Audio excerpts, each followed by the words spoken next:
一大早，南庄的夫妇拿着还没洗的衣服来到洗衫行洗衣服。这已经是南庄妇女们的基本动作，因为在这里除了可以听听和说说八卦之外，吸引南庄妇女来洗衫行的原因还有另外一个，那就是南庄的好水。南庄的好山好水真的是南庄人的骄傲。不过很难想象，40年前的南庄与现在的样子却是莫相样了。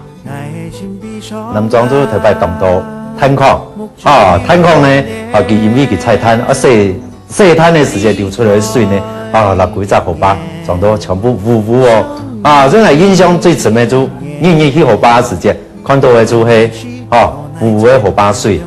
糊的毫巴水冇办法。卡去荷包去搞甚至讲冇办法去荷包做的。这是南庄爱乡协进会的张爸。张爸说，南庄可分为几个时期，最早是黑龙江时期，代表的是矿业兴盛的时代。接下来是黄河时期，因为伐木业的滥垦滥伐，让台湾一来就造成土石流，土石流就是黄河，而这个土石流也让南庄当场变成了一片汪洋。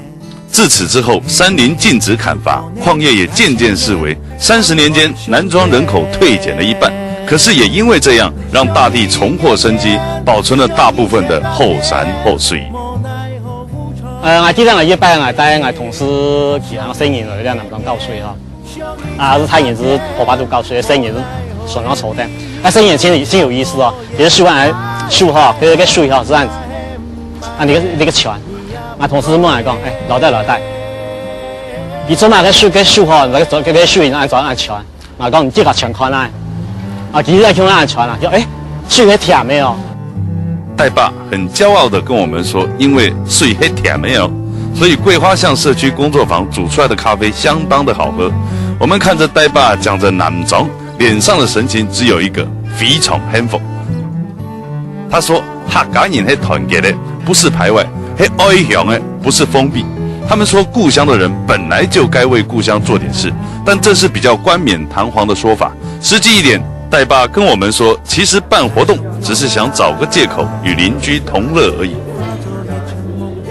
不过，看到他们认真为故乡规划未来的模样，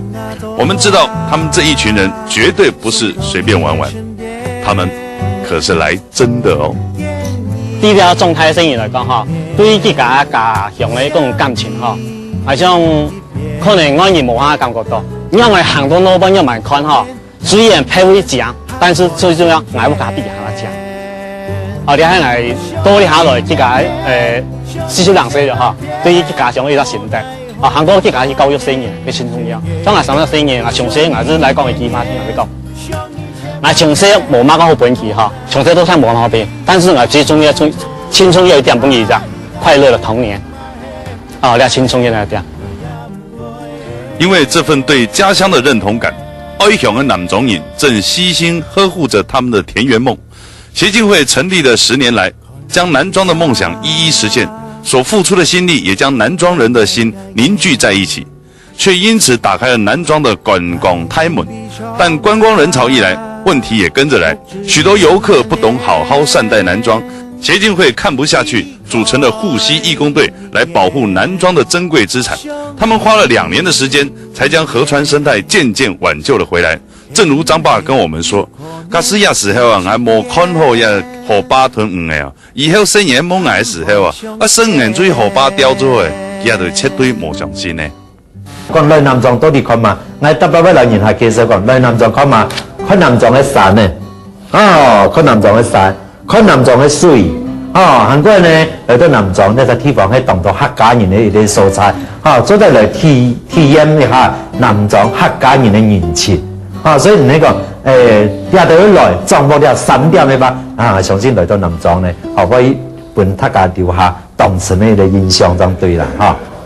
還好南莊的規劃方有這麼一群愛鄉愛民的人，一群團結的客家人，讓這個客家莊可以繼續看得到魚，繼續洗衣聊八卦，繼續南莊的好山好水。